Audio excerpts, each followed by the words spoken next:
Have you ever looked at your schedule and thought, well, there goes my painting time this week, because that was me. Thankfully, Cosmo flowers don't seem to care how busy we are. They are simple, forgiving, and perfect when you want something beautiful to paint without dedicating your entire afternoon to it.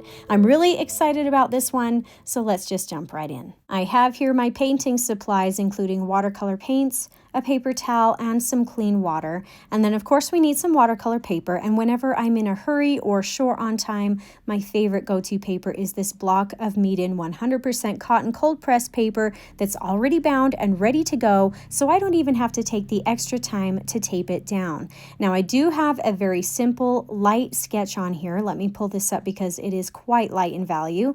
All I have here are some spots where I know maybe I want some flowers or flower buds to go, along with a few stem lines, but that is really it. In fact, you don't even need to have this at all. I painted a lot of these free-handed in my practices, and they are super easy. Sometimes I just like to have a bit of a guide to help me with my composition when I'm ready to paint something a little bit nicer. Then, of course, we need some brushes. I will be using some of my Craftamo brushes today. I think I will pull out maybe a number 6 round, a number 3 round, and the number 1 rigger. And I'm pretty sure I could do this entire painting with just these, but you know what? I might also go ahead and pull out the number 10 round as well, just to help with a little bit of that background wash. I mean, why not? And as a quick side note, these brushes are available and back in stock, so I will leave a link for those in the description of this video, along with links and information for any of the other products you see me using today. I'm going to go ahead and start with the background wash. Now, of course, this is actually an optional step. If you're really short on time, you can just skip this part altogether and just move straight onto the flowers.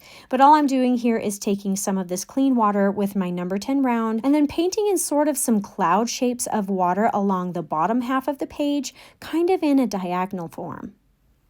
Then after you have the water on there, go ahead and take some paint. I'm going to be using some Quinacridone Rose as my main paint color for this piece today. I'll use a little bit of that paint and just start spreading that into my background. I love watching the paint spread through the water. It is so fun. And again, I'm just kind of painting this in sort of like fluffy little cloud shapes. They don't need to be super dark or super heavy. You can have some lighter or more white spots and some darker spots, just whatever you want to do.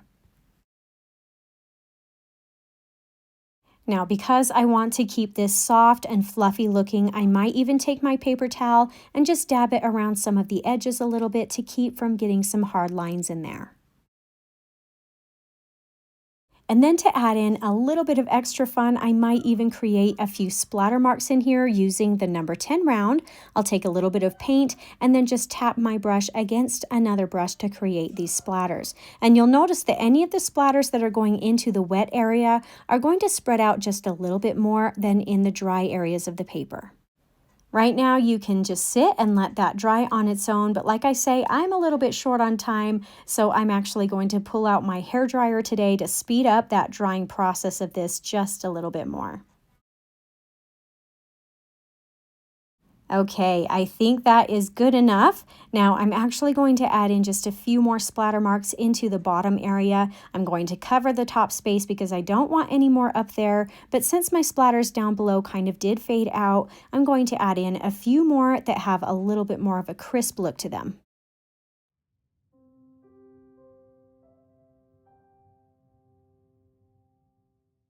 All right, it is time to get started with some of the flowers. So let's begin with some simple buds first. And I'm just going to take my number 6 round brush and a little bit of the Quinacridone Rose paint and paint in some very simple bud shapes, maybe even leaving a few white spaces in between some of the strokes just to add a little bit of extra detail, but nothing too fancy.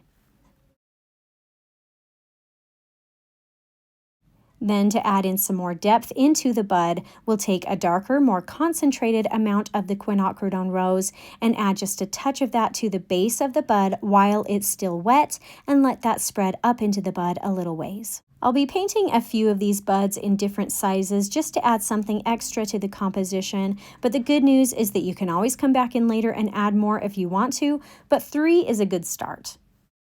I'm really glad you're joining me today. I hope you're finding this tutorial fun so far. I've been wanting to paint cosmos for quite a while. I took reference pictures a couple of years ago. I'll show those to you in just a minute, but I'm finally getting around to painting these, and it was the perfect thing to paint in my busy week. So if you're finding you're enjoying my painting and teaching style today, I hope you'll subscribe if you haven't already so you don't miss out on any of my new and upcoming weekly tutorials.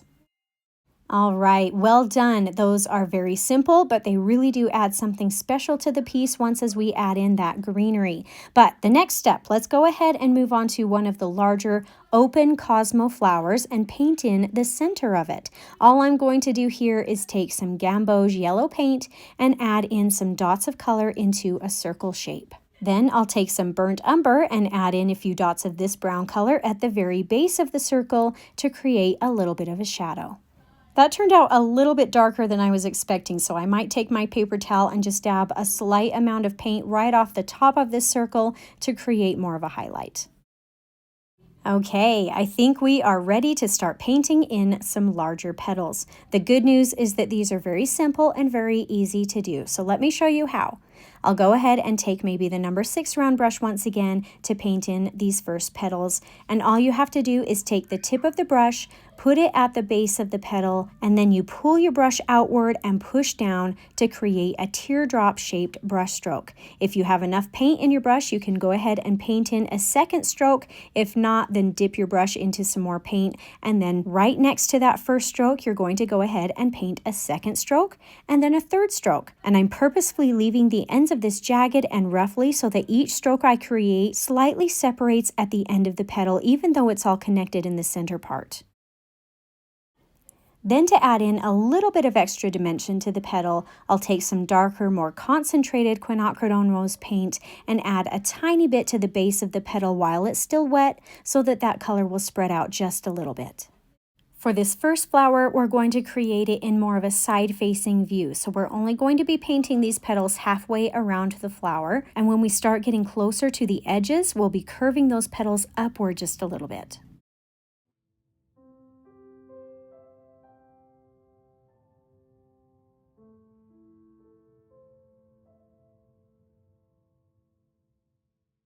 Isn't that fun? These are super simple to do and they are really very pretty. I'm not working too hard at them to make them perfect and lovely. I'm really letting that paint spread and do its thing. We're just going with the flow and keeping things simple and easy today. So let's go ahead and do another one. I'm going to paint this next one also as a side-facing flower, but this time I'm going to switch over to the number 3 round brush and show you that you can use different sizes of brushes for these flowers. All that it's going to do is change maybe the thickness or how broad the brush strokes are. But I'm going to be painting these in the same ways we just did, painting in the 3 brush strokes that tie together, leaving a jagged end of the petal, and then adding in some darker paint at the base.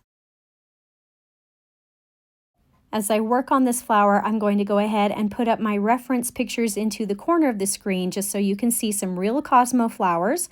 I took these pictures at a local greenhouse. That's actually one of my favorite places to get flower references. There are all sorts of different varieties, and they're always beautiful specimens.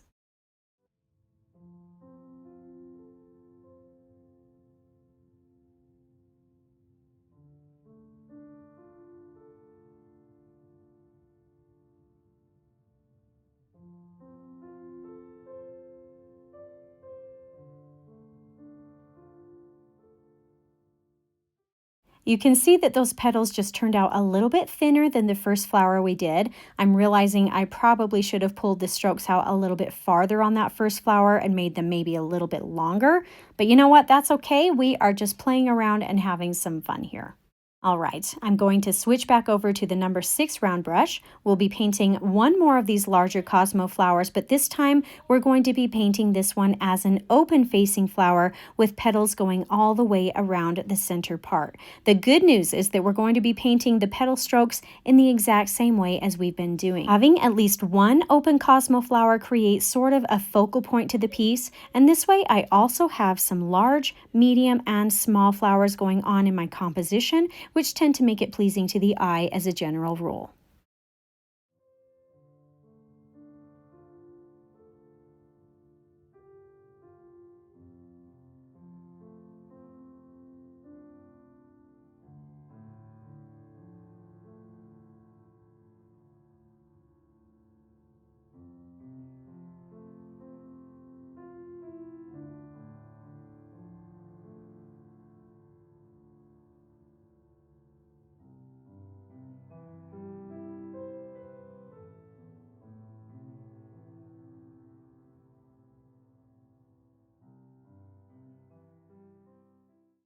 Now, when you get to the bottom petals of this open flower, I'm actually going to make them a little bit shorter in length to kind of help with the illusion of the flower being tipped at a slight angle rather than straight on.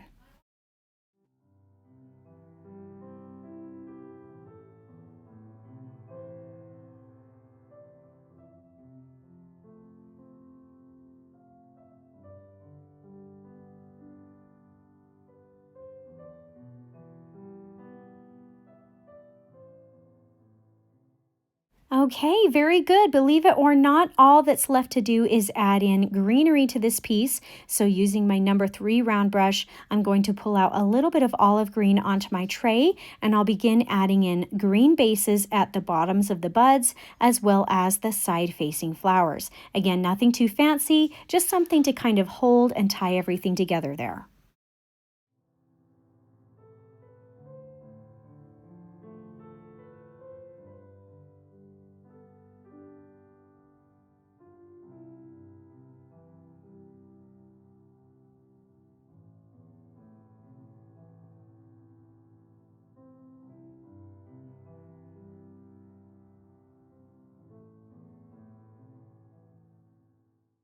All right, now I'll switch over to the number 1 rigger brush and begin adding in some of the thin stem lines spreading from the base of the flowers down to the bottom of the page. And as a side tip, it can really help a composition to have some of your stems maybe connecting together instead of having every single stem line separate.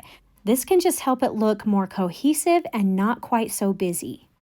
You know, I have people ask me sometimes why I choose to add in the stems very last instead of doing them first and then adding in the flower heads. The reason I choose to put the flower heads and the flower buds first when I'm doing more of a free-handed piece is because I don't often know exactly how big or where things are going to go. So if I paint the flower heads first, I actually have more freedom to paint them where or how big I want, and then I can add in the stems as a background accent going around the flower heads and petals. If I were to paint the stems first, then I would actually have to go around them, and that would feel like it would give me less freedom in that way. I'll also use this number 1 rigger brush to paint in some very tiny lines of greenery right around the base of the flowers as well.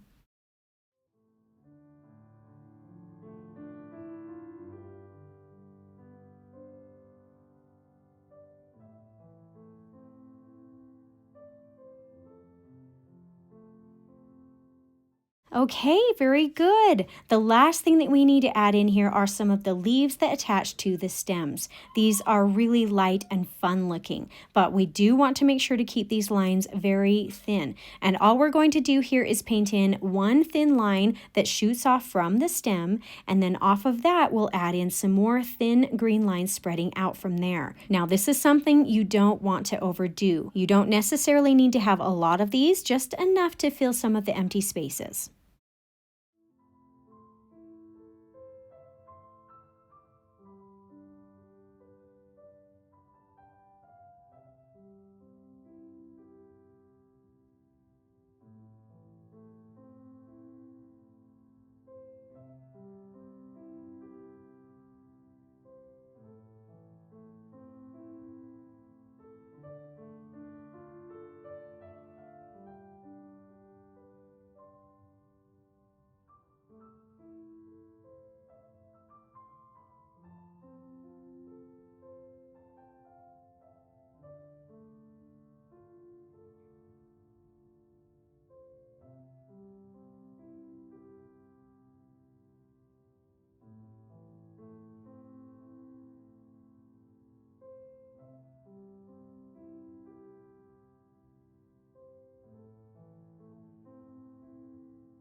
All right, this looks really terrific. For one finishing touch, I think I'm going to pull out a little bit of dark brown or that burnt umber paint color and add in a few more dots around the center part of this open flower to maybe look like the stamen is spreading out just a little bit more.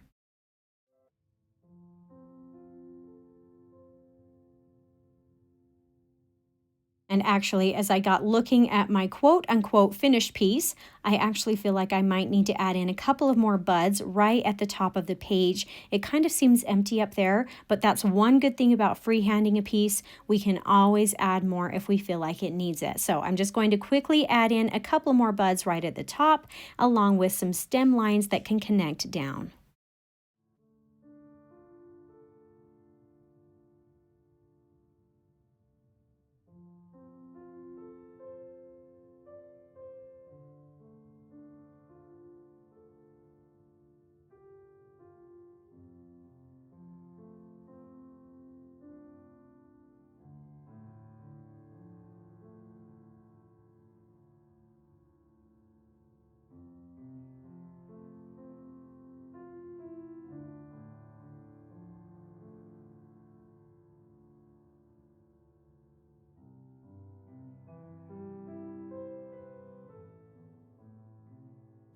And that, my friends, is actually it for this piece. I think we can call it done. I do like the addition of those final two buds that seem to really finish it off.